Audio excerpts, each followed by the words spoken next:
இட்லி, தோசை, சப்பாத்திக்கு ரொம்பவே பொருத்தமான முட்டை கிரேவி செய்கிறது எப்படின்னு பார்க்கலாம் வாங்க. இதுக்கு ஒரு கடாயை ஹீட் பண்ணி அதில் 2 டேபிள் ஸ்பூன் எண்ணெய் ஊற்றிக்கலாம். இதில் ஒரு மீடியம் சைஸ் வெங்காயத்தை சேர்த்துக்கலாம். 3 பச்சை மிளகாய், 2 துண்டு இஞ்சி, 15 சின்ன பல் பூண்டு, ஒரு கொத்து கருவேப்பிலை, 1 டீஸ்பூன் சோம்பு, 2 டீஸ்பூன் மல்லி, அரை டீஸ்பூன் ஜீரகம், 1 டீஸ்பூன் மிளகு இதை சேர்த்து நல்லா வதக்கி எடுத்துக்கலாம்.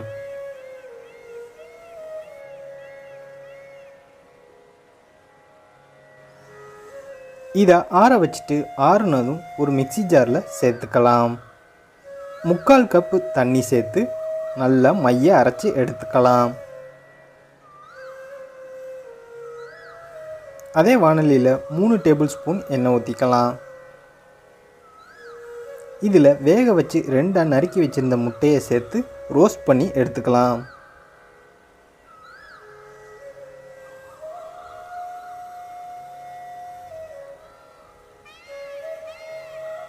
முட்டையெல்லாம் நல்லா வறுபட்டுருச்சு. இதை தனியாக ஒரு பிளேட்டில் எடுத்து வச்சுக்கலாம். அதே வாணலியில் 15 சின்ன வெங்காயத்தை நறுக்கி சேர்த்துக்கலாம். வெங்காயம் கண்ணாடி பதம் வர்ற வரைக்கும் வதக்கி விட்டுக்கலாம். இதில் ஒரு தக்காளியை நறுக்கி சேர்த்துக்கலாம். தக்காளி குழையிற வரைக்கும் வதக்கி விட்டுக்கலாம். இப்போ அரைச்சி வச்சிருந்த மசாலாவை சேர்த்து கலந்து விட்டுக்கலாம்.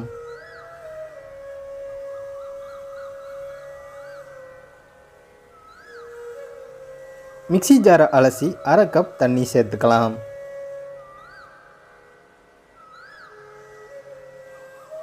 இதில் சுவைக்கு ஏற்ப உப்பு சேர்த்துக்கலாம். இப்போ எல்லாம் சேர்ந்து நல்லா கொதிச்சு வரட்டும்.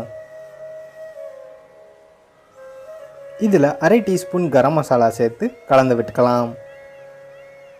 கலந்து விட்டதுக்கப்புறம் 2லேருந்து 3 நிமிஷம் கொதிக்க வச்சு எடுத்துக்கலாம்.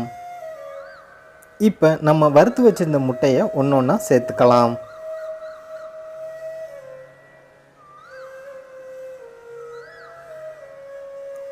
கடைசியாக கொத்தமல்லி இலைகளை தூவி இறக்கிடலாம். சப்பாத்தி, இட்லி, தோசைக்கு ரொம்பவே பொருத்தமான முட்டை கிரேவி தயார்.